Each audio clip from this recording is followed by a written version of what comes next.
All right, Nuggets fans, welcome in to Pickaxe and Roll, brought to you by our good friends over at BetOnline. I am your host, Ryan Blackburn at NBA Blackburn on Twitter, part of the Mile High Sports Podcast Network, and I am excited to talk about the Denver Nuggets tonight. Unfortunately, bad game of Thursday Night Football that was pretty scary for Tua, so unfortunate for Miami Dolphins fans. Hope Tua is okay. But I wanted to wait, and I wanted to watch until the end of that one. Unfortunately, I probably could have gone live a little bit sooner, but we're going live now because I feel like it, and because I'm still trying to figure out what the best time is to go live during the season. My strong suspicions are that I will be going live on this YouTube channel at about 10 a.m., pretty close to every day. During the regular season. I mean every weekday, probably not a ton of weekend stuff, but probably every day. So that will come to pass. We'll talk about what that schedule ultimately looks like. You'll be able to get into a rhythm with me as opposed to seeing me go live at 9 or 8 o'clock at night and then noon the next day. But let me know what time you'd like to see me go live. That makes sense. And for you specifically.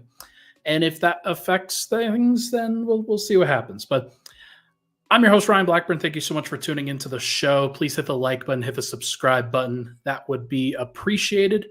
Really quickly, this podcast is brought to you by the good folks over at BetOnline, who are the world's most trusted betting platform and your number one source for everything football.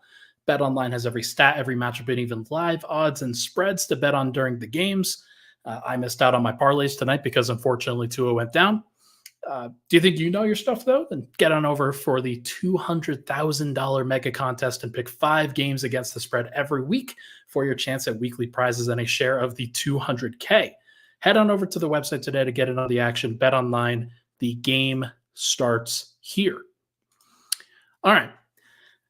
I'm here to talk about Aaron Gordon, and we're going to do the 8th installment. Eighth, it's a hard word to pronounce, unfortunately, for your boy.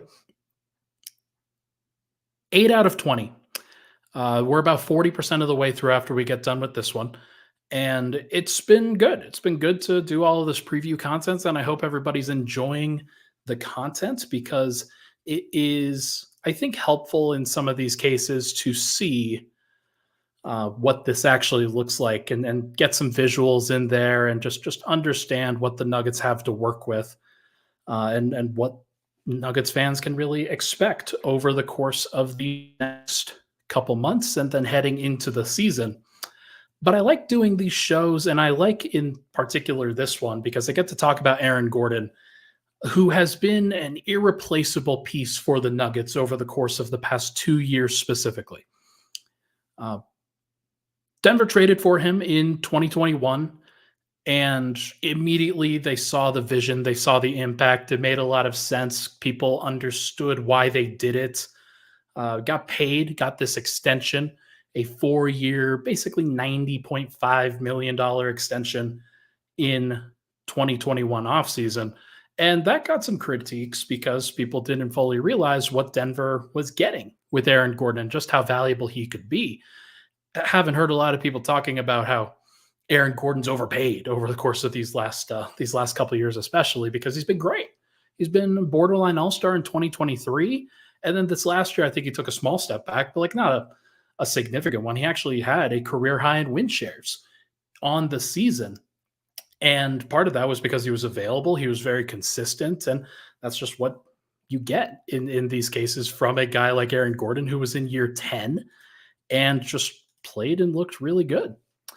But Aaron Gordon is going to be an expiring contract heading into the year because he's got a player option for the 2025-26 season. And after Jamal Murray got paid, I think it's fair for Aaron Gordon to want to also get paid by the Nuggets. Now, there are a couple of different rules with his contract. He can actually not be paid more than about $35 million a year by the Nuggets at this particular time.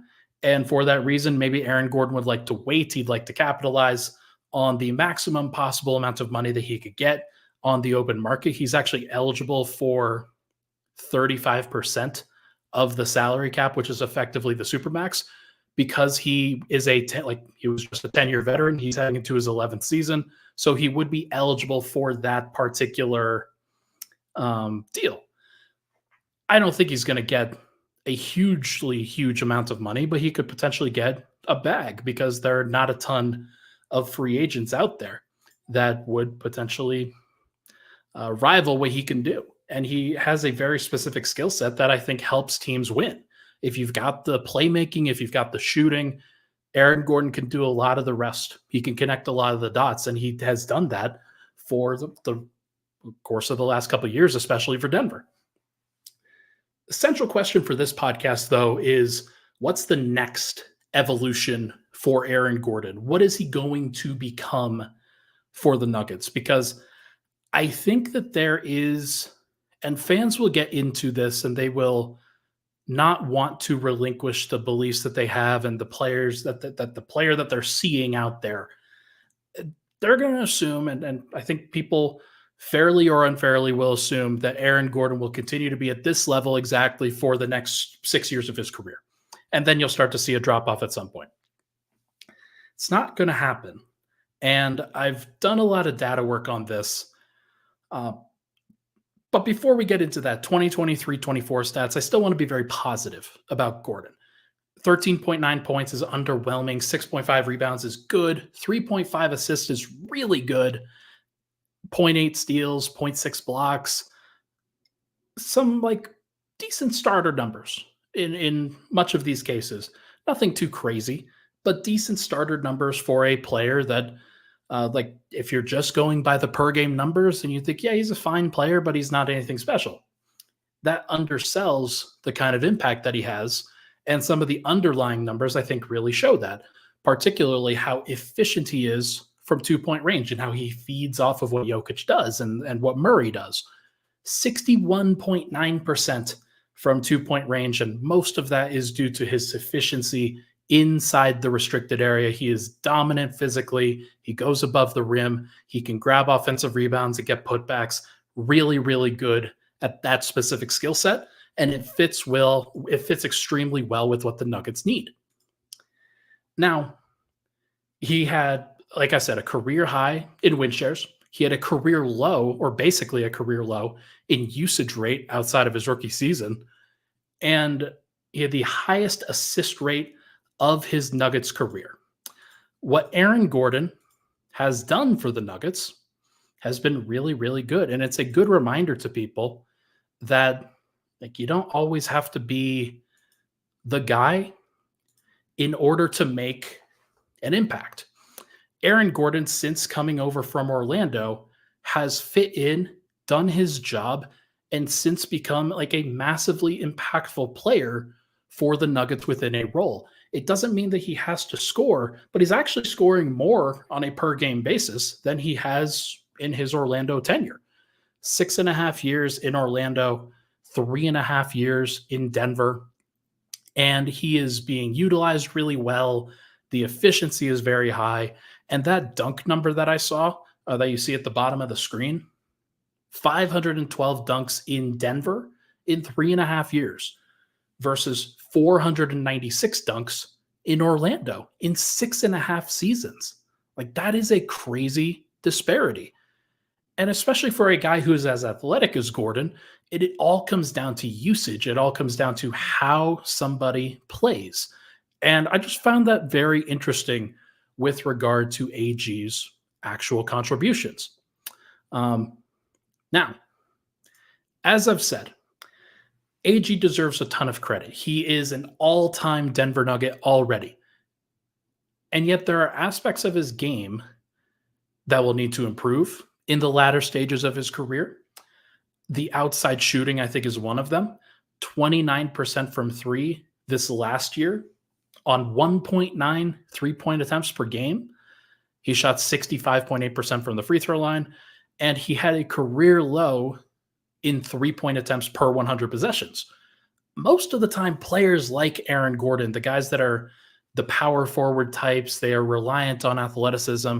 it's at this stage of their career where they really start to develop a jumper, where they get a little bit more comfortable not using their athleticism and using their skill, using their outside shooting, their finesse a little bit, their understanding of the game. Some examples are players like Blake Griffin, Paul Millsap, and Carmelo Anthony, who went from isolation, interior, mid range scorers to better spot up shooters, and it prolonged their careers in some cases. And the prolonging of the career is really important when you're talking about extensions, when you're talking about a whole bunch of money, and you're talking about a Nuggets team that has so much invested in what Aaron Gordon's going to look like and in what they can build around Jokic consistently, because so much of their financials are limited by this second apron, and they can't just spend an unlimited amounts of money. At least that's the narrative that we're being sold. I put this list together, and I've got a couple of other graphics for it. These are all the forwards to play 19,000 minutes in their first 10 seasons of their career since 2004. Sorry about to the audio listeners. I'll list off some names here. LeBron James and Kevin Durant are your main guys. They still are great late into their career. That KD number for win shares in their 11th through 15th season, like that is affected because he missed an entire year due to the Achilles tear. But LaMarcus Aldridge was pretty solid late into his career. Carmelo Anthony was still very solid too. Andre Iguodala, Thaddeus Young, Marvin Williams, a surprising name, who actually had a late career renaissance. He finally found the role that he was actually built for, that he was actually made for as a stretch four with the Charlotte Hornets back in the day. But there's a lot of other guys like Blake Griffin, like Luol Deng, like Serge Ibaka, and Gordon Hayward, I guess, is a different category, but he's been injury prone. Taj Gibson, Josh Smith.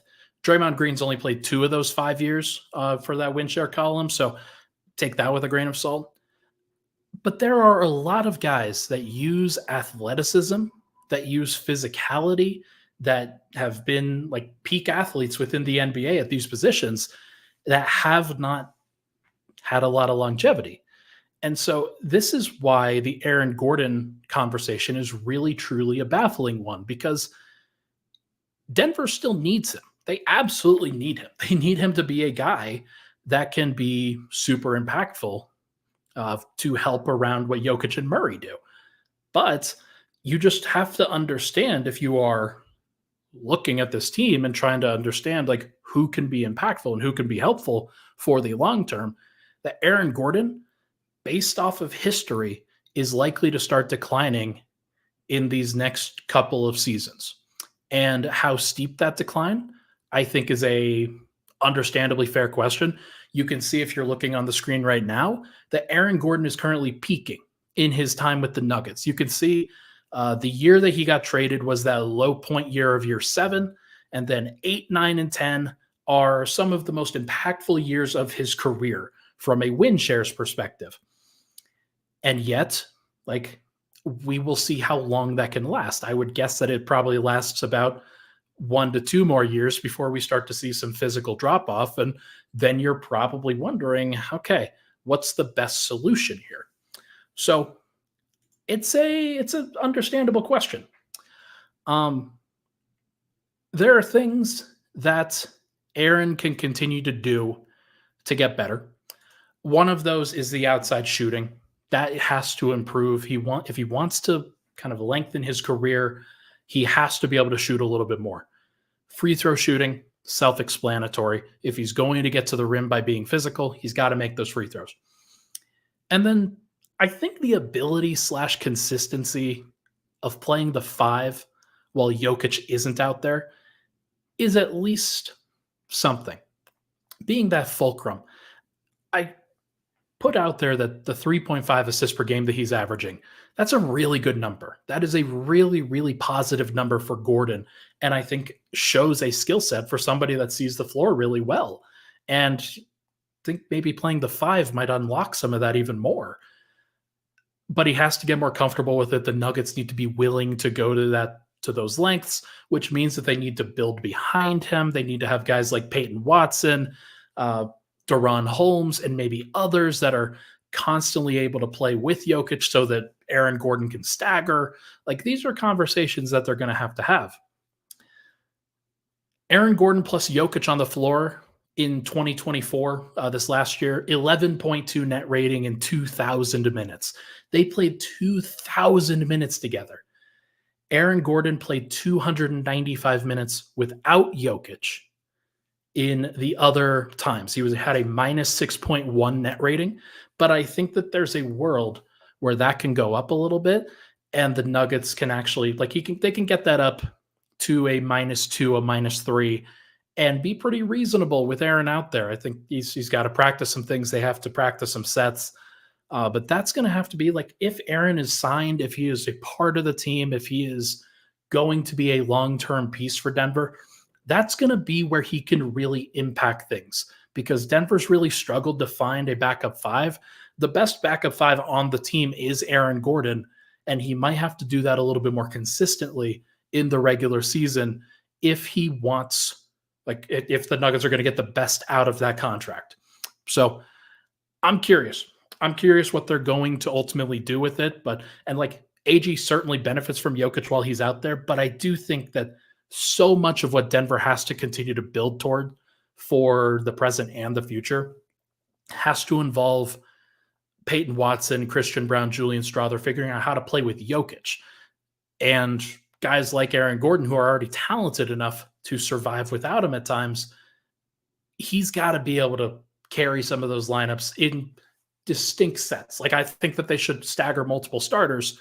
And if you tell me that they are staggering Jamal, AG, and Michael Porter, and AG's at the 5, it should be a really great lineup. I don't see any reason why it wouldn't be. So food for thought, things to think about. Like I think that Denver could probably go to that Michael Porter, Peyton Watson, Nikola Jokic lineup at the end of the first and third quarters. And then that allows Aaron Gordon to play next to Dario Saric in the second and fourth quarter. That would be a hypothetical solution. So, look, we can talk about some other stuff. But this is going to be part of the discussion. And if Denver is going to pay Aaron Gordon $35 million per year, which I have projected them for, then he's going to have to kind of open that up a little bit. And Denver's going to have to get a little bit more creative with how they deploy him. So we will see. When we come back, I will answer Cedric's super chat that just came through, as well as go into the Aaron Gordon contract extension numbers that I put out there. We'll be right back on Pickaxe and Roll.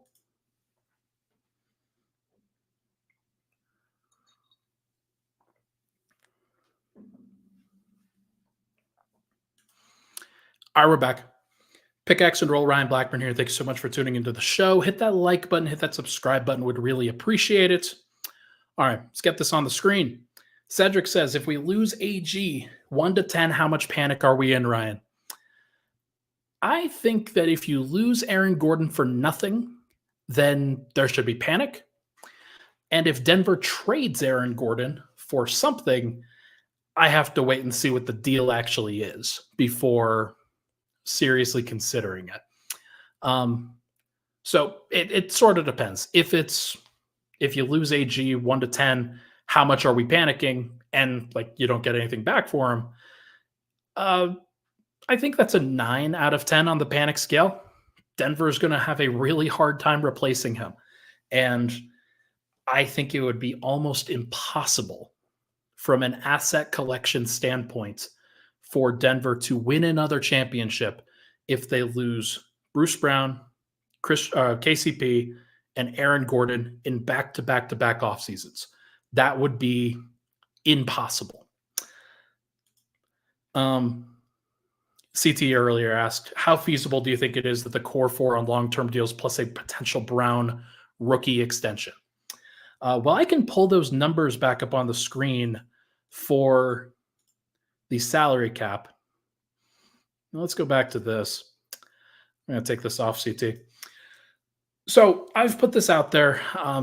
The Jamal Murray number, I haven't finalized what that actually is. I'm sure it's on Spot Track. But Aaron Gordon has a $23.8 million player option.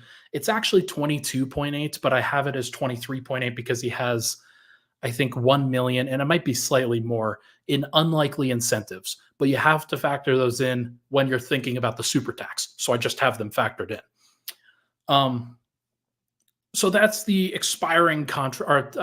Yeah, he's on that expiring contract. And then the player option for the same number in 2025-26 is something that he has to think about and something that the Nuggets have to think about.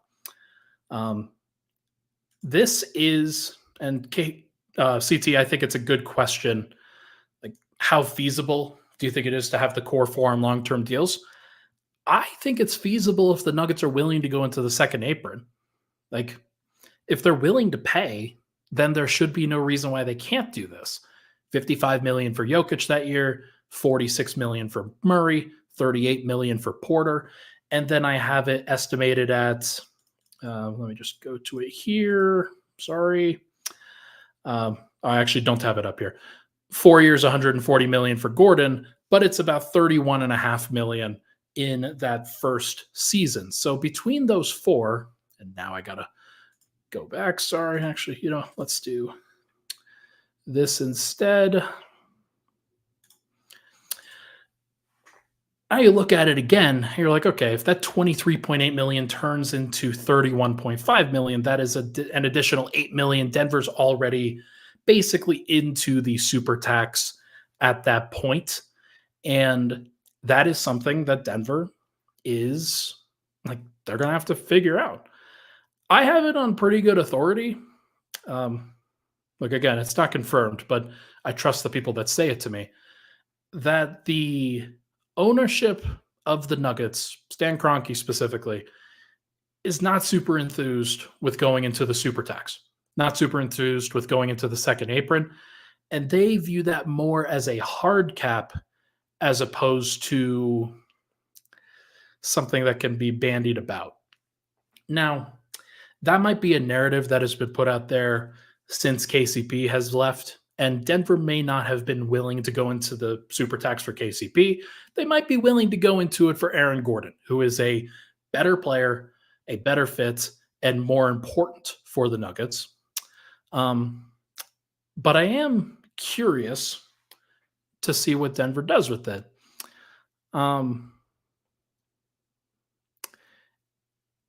Yeah, so my dog says second apron is not about money. It is about the restrictions. That is what Josh Kroenke has said. I'm not sure if that's actually what's true. There are restrictions that, like, you really have to start thinking about it. And maybe Denver wanted to duck the second apron this year so that they could go into it in 2026, 2027, and maybe think about getting out of it again in 2028. Because if you're in it for 3 straight years or 3 out of 5 years, then your draft pick moves to the end of the round. And that is still something that is very, that's something that's important to at least monitor. But the larger point of this is that Aaron Gordon, paying him is not like just an open and shut case for Denver. As I've pointed out, it is not something where they can just sit there and say, yeah, we'll pay you the maximum amount of money, no questions asked. We don't even need to ask the question. As I've put up there on the screen, there are reasons to believe that Aaron Gordon will probably not be at his peak powers in years 13, 14, and 15 of his career. And those are still times where Denver's trying to compete for a championship with Nikola Jokic, with Jamal Murray, maybe with Michael Porter Jr. MPJ expires in 2027. Jokic expires in 2028. Murray expires in 2029. Like, Denver's got to think about the long term with this, and but they also have to think about the short term. They also have to understand that, like, the best shot that they may have to win a championship is not in 2027, and it's in 2025, this upcoming season. So I think that it's a strong balance there that they have to really strike. Funny thing is, And I put this in my article, which you should read if you want to read something in addition about Aaron Gordon and not just listen to me blather about him. The article that I wrote has a lot of good information in there. One of the pieces of information is that Aaron Gordon's making 22.8 million without factoring in the incentives this year. That ranks 76th in the NBA for cap hits in 2024-25. The four guys around him, 73, Jaden McDaniels at 23.02, Brook Lopez and Bruce Brown are tied at 23.0. Aaron Gordon's at 22.84, and KCP is making 22.76 million, right behind Aaron Gordon. That is pretty funny. That is a pretty funny list, in my opinion, because you've got a bunch of guys that are tied to Denver. You've got a guy in Jaden McDaniels, who I think compares favorably to Aaron Gordon in this case, although he's clearly younger in a different stage of his career. And then Brook Lopez, who has long been a good value contract. Gordon outshined his last contract. He was criticized then. His next contract, I think, is probably going to be the opposite, where he will get a number. And because here's the thing. If I had to bet on one thing or the other, I think that Aaron Gordon gets 4 years, $140 million. That's what I would bet on. That's why I projected it. That's why I think it's going to happen. What I am doing right now is I am laying out both sides of this thing, trying to get people to understand what the concerns are, what the potential pitfalls are, and then why Denver is going to make the decisions that they are. And if they do go a different direction, you're at least prepared to understand why. Gordon will probably get a 4-year, $140 million extension or somewhere of that ilk, because it gives him the, I assume that he likes Denver. He likes being around with Jokic, with Murray. And he gets the security heading into the latter portion of his career that he's going to be making a whole heck of a lot of money, even if he doesn't have a great season, even if the athleticism falls off just a little bit. He will be guaranteed at that point. So it's why I think it's going to happen. And the cap is going to continue to go up every year. That's another thing to sort of remember here, is that Denver's not going to be in a situation where the cap is going down and they're being penalized while Aaron Gordon's contract continues to go up, while it continues to increase. That's why they have Michael Porter contract going up, Jamal Murray contract going up, and Nikola Jokic, same thing. All of those are escalating, but they escalate with the contract. So let me answer this from Seahawk. How bad are we if we lose AG before the trade deadline? Ryan, please answer. I think that actually, I'm going to save this for the third segment, because I have a segment on what if the Nuggets trade Aaron Gordon or Michael Porter or both. So I will save that. I will get back to that answer, or to that question. Apologies. It is possible that because of the long-term thinking that the Nuggets are having right now, and Calvin Booth, criticize him whatever you want, he has prioritized the long-term health of the Nuggets organization by getting in young pieces as soon as possible so that they could develop, so that they could continue recycling talent around Jokic and Murray. They've committed to Murray. He's a part of the core, part of the core, same as Jokic. And so I think he was building for these situations with Bruce Brown, KCP, and Aaron Gordon to potentially happen. That if he does end up going, then they're at least relatively prepared for it. Now, I don't think that letting guys walk is a great idea. I think that if you're going to let somebody go, that you should probably trade them so you could get some value back, because Denver's losing a lot of value by just letting guys go out the door. And part of that is Denver's probably struggling with the idea of paying $36 million in 2028 for Aaron Gordon, $39 million in 2029 to a player that, at that point, 14th, 15th year, very possible Aaron Gordon's coming off the bench.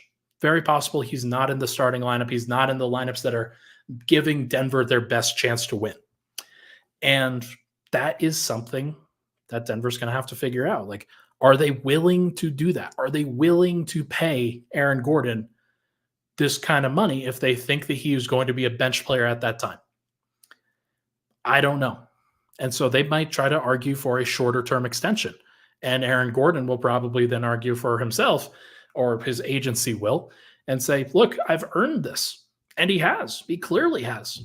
I think that, like I said, and I said this in the article, if he was making $31.5 million in 2025-26, like I have projected for, let me go to it real quick.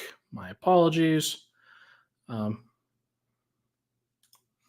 If he was making $31.5 million, like I have projected here for a 4-year, $140 million contract, it's 31.5.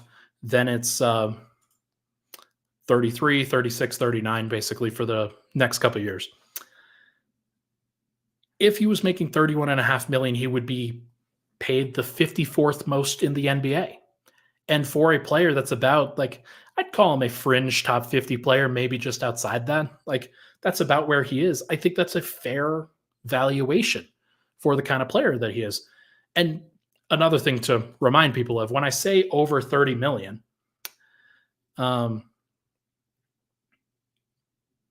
66 guys are being paid over 30 million per season. 66 in the NBA for this year. Like, that's a lot of guys. And so it's just the going rate of business for what Aaron Gordon would have to be. And so Denver's got to figure out whether they're willing to pay market value for a guy like this, or if they are not. Because the fact is, like, this is going, like, they're going to have to solve this. Is it a problem that you solve later? Like, who cares about the 14th and 15th season? We are worried about the 11th, 12th, and 13th season of Aaron Gordon's career, the next 3 years that he can give the Nuggets. I think that's most likely what they are going to consider with this. Just don't be surprised if they decide to go a different direction, because there is a logic to it if you're trying to maximize every single dollar. And I think that Calvin Booth might consider that. I think the Cronkies might consider that. So we'll find out. Let's take a break. When we come back, we're going to explore the possibility of trades. What would happen if Denver traded either or both of Aaron Gordon or Michael Porter Jr.? What would that look like? We'll be right back.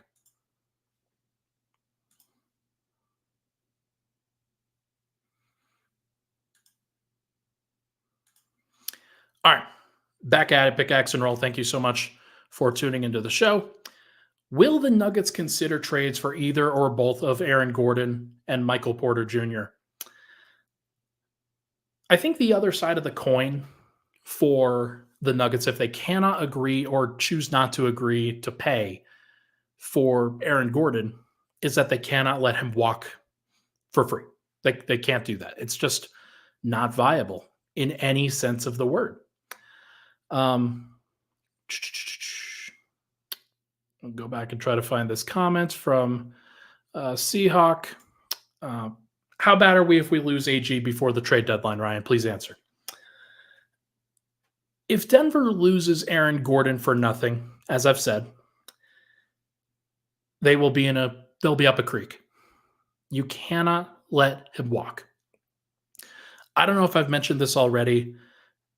Denver, like $205 million super tax apron. I'd consider that a hard cap for Denver. At this point, the Nuggets are about $31.5 million away from that, or $31 million away from that, if they don't include Gordon.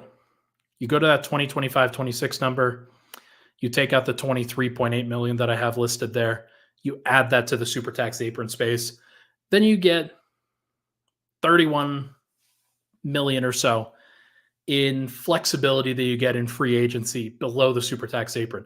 The problem is that you only get $19 million below the first apron, so you can only really have access to the non-taxpayer mid-level exception, which is just like, it's probably going to be about $13 million per year. in that first season. So you might get a guy who's equivalently good of Derek Jones Jr., who signed for the taxpayer MLE with the LA Clippers. And so that's the kind of guy that you're looking at if you are letting Aaron Gordon go. And is Peyton Watson good enough to replace Aaron Gordon in the starting lineup in that case? Could they actually find a replacement starter for Aaron Gordon in that case? I don't know. Like, that's just, you don't want to play with that kind of fire, in my opinion. But you also don't want to risk letting him walk away for nothing. So, like, what do you do? What do you do in that case? What do you do if you're Denver trying to figure out exactly how you can continue this championship core, exactly how you can continue the championship team that the Nuggets have put together? Because I have talked about Aaron Gordon being essential, but what the Nuggets are telling me with the money that they are spending is that Nikola Jokic and Jamal Murray are the essential pieces. And I think the Nuggets believe, based off of how they've built their team with Christian Brown, Julian Strawther, Peyton Watson, they drafted Deron Holmes. They did draft Jalen Pickett, Hunter Tyson. I'm not sure how much I factor those guys personally. Signing Russell Westbrook, Dario Saric, still have Zeke Naji, I guess.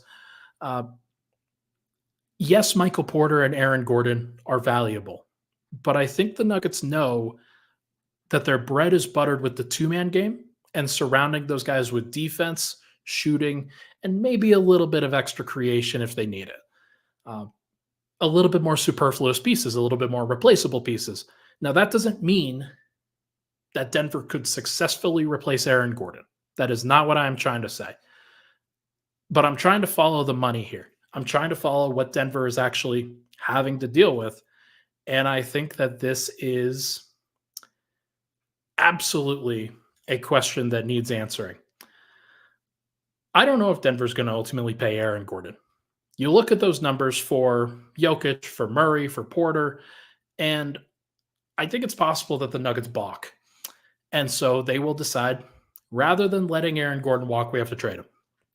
Or it could be the other way around. Let's say that they are willing to pay Aaron Gordon, but it can only come at the cost of trading Michael Porter Jr. And then Denver has these other host of questions that they're trying to figure out. Both of those guys are essential to the Nuggets in different ways. Michael Porter's one of the only positive shooters on the team. Aaron Gordon's one of the only consistent two-way players on the team who could provide value on both sides of the ball. And so if you trade one of them or trade both of them, you're going to open up some issues no matter what happens. And yet, financially, this might actually be what happens for Denver. This might actually be what they do. So Aaron Gordon would probably have more value on the trade market, especially if he was willing to agree to an extension with whichever team that he was traded to. Some teams that come, I'm not going to get too deep into actual trade talks, into trade ideas, but some teams that come to mind in these situations for both of those guys, like they effectively play the 3.5 position, the 4. Cleveland, with Jared Allen being traded out and Evan Mobley moving to the 5, that makes sense. Atlanta, we've talked about that before. Michael Porter and Trae Young makes sense together. New Orleans, given the Brandon Ingram situation, is a team to watch. The Lakers haven't made a major move in free agency yet, and they just watched Michael Porter demolish them from the three-point line and doing the things that he was doing. The Raptors with Bruce Brown, like as I talked about, Bruce Brown and Aaron Gordon effectively make the same exact amount of money. Does that swing Denver one way or the other? Also, by the way, Bruce Brown plus Kelly Olynyk is basically equal to Michael Porter's salary, which there's something to be said for that, to get a couple of guys that you think could be helpful in a playoff environment, even if it's less top-end talent. And then the Clippers, who I talked about a little before. They lost Paul George this offseason. Are they interested in getting back and getting another guy that at the forward position that actually makes sense, that could help elevate their team? Let me reiterate, though. Denver should probably just keep Michael Porter and Aaron Gordon. Like, they should absolutely probably do that. I just am very concerned at this point that I'm very concerned that Denver is thinking too hard, that they are trying to outsmart themselves, that they are trying to stay financially sound. And rather than keeping KCP, I mean, they couldn't really find a way to keep Bruce Brown. I've gone into that before. That is a different situation entirely.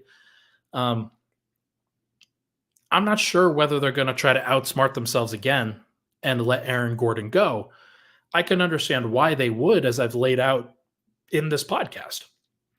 But with Aaron Gordon and what he means to the team, he's Mr. Nugget. He has great chemistry with Jokic and Murray. He is a guy who does the hard things, who doesn't need the ball in his hands, doesn't need the shooting success, the scoring points in order to be an impactful player. Like, those kinds of guys are very rare.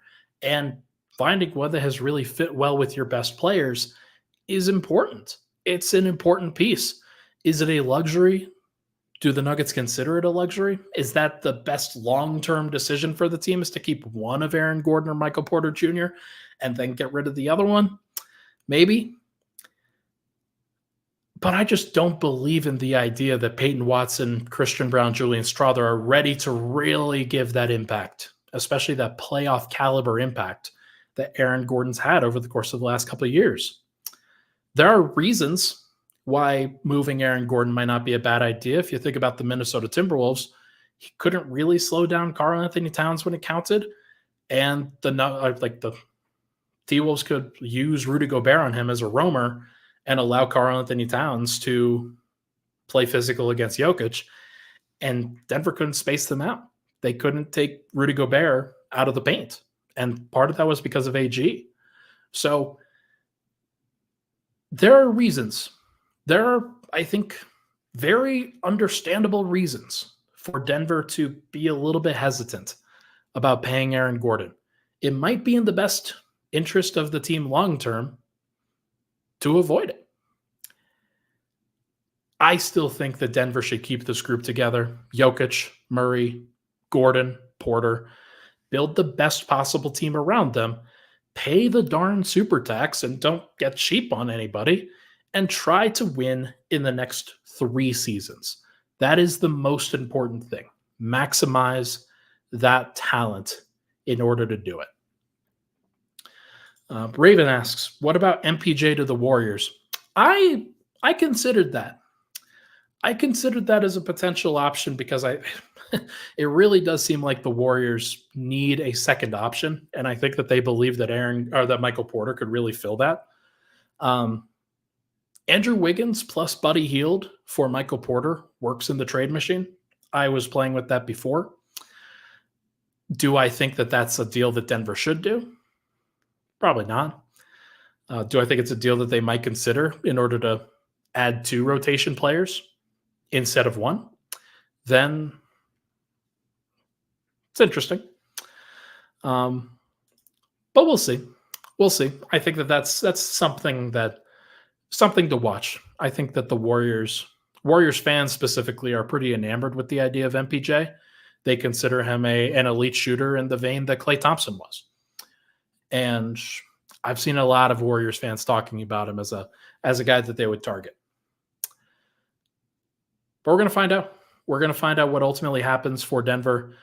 Aaron Gordon, I see it in the chat here. Everybody wants Denver to keep AG. Like, every Nuggets fans want AG back in Denver.